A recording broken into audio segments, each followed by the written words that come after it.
Hi friends, welcome to Vasavi cooking recipes అండి. నేను ఈరోజు అందరికీ తెలిసిన రెసిపీ అనమాట, గులాబ్ జామ్ అనమాట. ఎలా తయారు చేసుకోవాలో చూపిస్తున్నా ఫ్రెండ్స్. ఎందుకంటే వంట రాని వాళ్ళు కొంతమంది ఉంటారు కదా, వాళ్ళ కోసం ఈ వీడియో తీశాను. ఒక్కొక్కసారి గులాబ్ జామ్ సరిగా కుదరదు కదా, అప్పుడు కొన్ని టిప్స్ పాటిస్తే చాలా ఈజీగా గులాబ్ జామ్ మనకి వస్తుందన్నమాట. ఒకసారి చక్కెర పాకం అనేది గడ్డ కడుతుంది అనమాట. ఆ విధంగా కాకుండా పర్ఫెక్ట్గా గులాబ్ జామ్ తయారు చేసే విధానం ఇప్పుడు చూద్దామా ఫ్రెండ్స్. నేను MTR గులాబ్ జామ్ పౌడర్ తీసుకున్నా ఫ్రెండ్స్. మీరు ఏదైనా బ్రాండ్ తీసుకోండి. ఈ గులాబ్ జామ్ పౌడర్ ఫస్ట్ కొలుచుకోవాలన్నమాట కప్పుతో. మనకి ఏ కప్పుతో వస్తుందో ఫస్ట్ చూసుకోవాలి. అదే కప్పుతో చక్కెర, వాటర్ కూడా అదే కప్పుతో తీసుకోవాలన్నమాట. నాకు ఒక కప్పు వచ్చిందనమాట గులాబ్ జామ్ పౌడర్ అనమాట. ఇది 100 గ్రామ్స్ ఉంటుంది అనమాట. 2 కప్స్ షుగర్ అనమాట. 2 కప్స్ వాటర్ తీసుకోవాలి. అన్ని కప్పులు ఒకే కప్పుతో మెజర్మెంట్ తీసుకోవాలండి. పాలు అనమాట. పాలైనా తీసుకోవచ్చు లేదా నీళ్ళైనా తీసుకోవచ్చు అండి, అది మీ ఇష్టం. పిండి కలపడానికి, ఆయిల్ గులాబ్ జామ్ ఫ్రై చేయడానికి. ఈ విధంగా గులాబ్ జామ్ తయారు చేయడానికి కావాల్సిన పదార్థాలు రెడీ చేసి ఉంచుకోవాలి ఫ్రెండ్స్. ముందుగా ఒక ప్లేట్ తీసుకొని దాంట్లోకి 1 కప్పు గులాబ్ జామ్ పౌడర్ వేసుకోవాలి. ప్యాకెట్లో ఉంటలు ఉంటాయి కాబట్టి ఆ ఉంట లేకుండా బాగా కలపండి. ఫస్ట్ ఈ పిండిని కొంచెం కొంచెం పాలు వేసుకుంటూ మనం కలుపుకోవాలన్నమాట.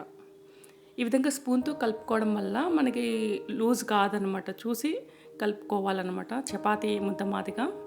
మనకి గులాబ్ జామ్కి ఎక్కువ పాలు పట్టవండి, అందుకే చూసి మనం కలుపుకోవాలి. ఒకటేసారి ఎక్కువ పోసారనుకోండి, అది జోరైపోతుంది అన్నమాట. గులాబ్ జామ్ పిండి కలుపుకోవడానికి మీరు వాటర్ అయినా తీసుకోవచ్చు, పాలైనా తీసుకోవచ్చు అండి. రెండు ఇట్లో ఏదైనా తీసుకోవచ్చు. పాలైతే కాచి చల్లారిన పాలు తీసుకోవాలి. ఈ విధంగా గులాబ్ జామ్ పిండి చపాతీ ముద్ద మాదిగా తడిపి పెట్టుకోవాలి. కొంచెం నెయ్యి చేతికి అప్లై చేసుకోండి. పిండి అనేది చేతికి అంటుకోదన్నమాట.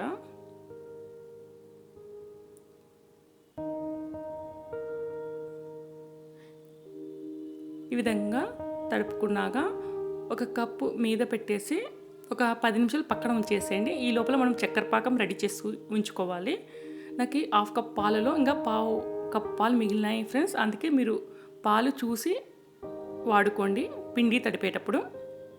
ఒక బౌల్ తీసుకొని 2 కప్స్ షుగర్ వేస్తున్నాను. ఇది చక్కెర పాకానికి అండి. 2 కప్స్ వాటర్ రెండు వేసి బాగా కలిపి స్టవ్ మీద పెట్టి కరిగించుకోవాలి మనం చక్కెర పాకం. మనకి చక్కెర పాకం అనేది తీగపాకు రావాల్సిన అవసరం లేదండి, నార్మల్గా కరిగితే సరిపోతుంది. ఇప్పుడు స్టవ్ వెలిగించి గిన్నె పెట్టేసేయండి. మనం చక్కెర కరిగించుకోవాలి. ఈ లోపల మనము తడిపి పెట్టుకున్న గులాబ్ జామ్ పిండిని చిన్న చిన్న బాల్ మాదిగా చేసి పెట్టుకోవాలన్నమాట.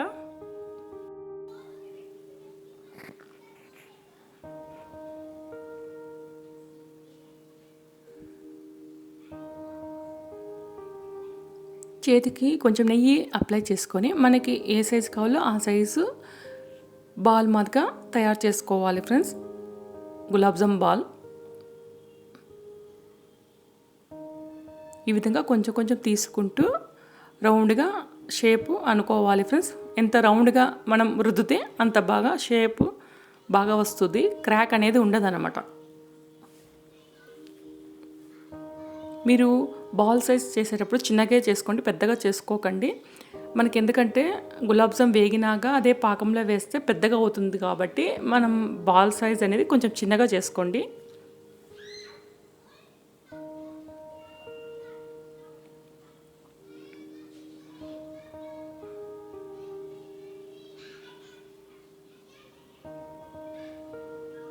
ఈ విధంగా అన్ని బాల్స్ చేతికి నెయ్యి అప్లై చేసుకొని రౌండ్గా రుద్దాలన్నమాట. గులాబ్ జామ్ పిండి మొత్తము కొంచెం కొంచెం నెయ్యి అప్లై చేసుకుంటూ రౌండ్గా చేసుకోవాలి ఫ్రెండ్స్.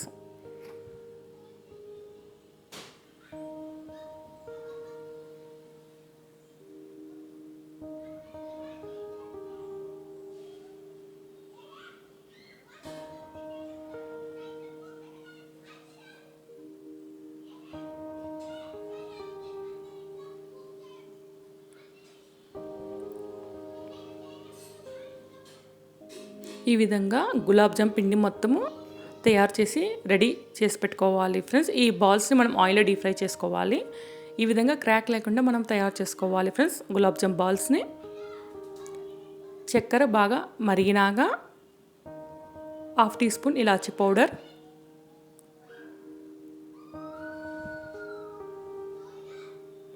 మీ దగ్గర ఇలాచీ ఉంటే ఒక 2 వేయండి ఫ్రెండ్స్. నేను ఇలాచీ పౌడర్ మిక్సీకి వేసాను. ఫుడ్ కలర్ అండి కొంచెం వేసాను, ఇది మీ ఆప్షనల్ అండి. నేను కలర్ఫుల్ కోసం గులాబ్ జామ్ వేసాను.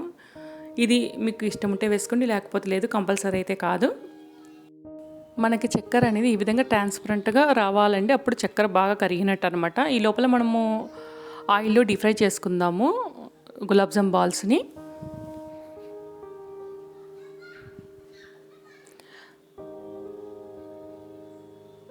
మీకు ఎన్ని వీలవుతుందో అన్నీ వేసుకొని ఆయిల్ డీప్ ఫ్రై చేసుకోండి ఫ్రెండ్స్.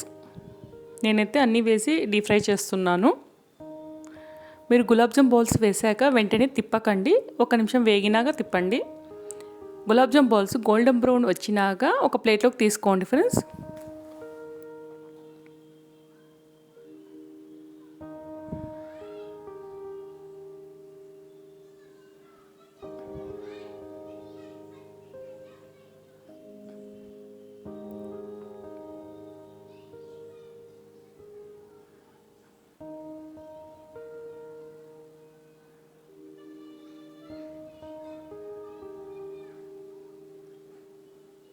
గులాబ్ జామ్ బాల్ లోపల ఉడికిందో లేదో ఒకసారి చూసుకోండి ఫ్రెండ్స్. మనకి పచ్చిగా ఉండకూడదు అనమాట, బాగా ఉడకాలి పిండి అనేది లోపల. ఈ బాల్స్ని చక్కెర పాకంలో వేసి నానబెట్టుకోవాలి ఒక 2 గంటల పాటు అనమాట. ఈ విధంగా ఉడికినాక చక్కెర పాకం స్టవ్ ఆఫ్ చేసేయండి. మనకి చక్కెర పాకం వేడిగా ఉన్నప్పుడే ఈ తయారు చేసి పెట్టుకున్న గులాబ్ జామ్ బాల్స్ వేయాలండి. అప్పుడే మనకి గులాబ్ జామ్ బాల్స్కి పాకం అనేది బాగా అబ్జర్వ్ అవుతుంది అన్నమాట.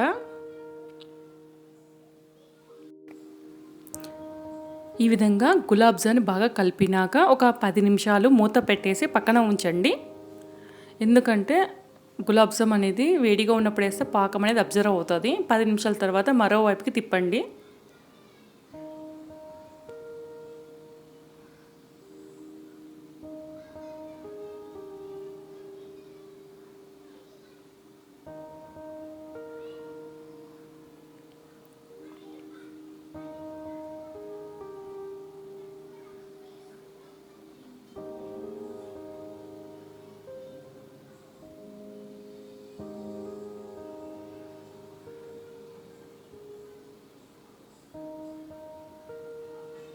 ఈ విధంగా అన్ని బాల్స్ తిప్పినాక ప్లేట్ పెట్టేసి ఒక 2 గంటల పాటు పక్కన ఉంచేసేయండి. మనకి పాకం అనేది బాగా అబ్జర్వ్ అవుతుంది గులాబ్ జామ్కి. 2 గంటల తర్వాత చూడండి మనకి బాగా ఉబ్బి ఉంటాయి గులాబ్ జామ్ అనేది. చూడండి ఈ విధంగా మనకి గులాబ్ జామ్ ఉంటుందన్నమాట. ఎంతసేపు ఉంటే అంత బాగా మన గులాబ్ జామ్ పాకంలో అంత టేస్టీగా ఉంటుంది ఫ్రెండ్స్, అంత జ్యూసీగా ఉంటుంది గులాబ్ జామ్ అనేది.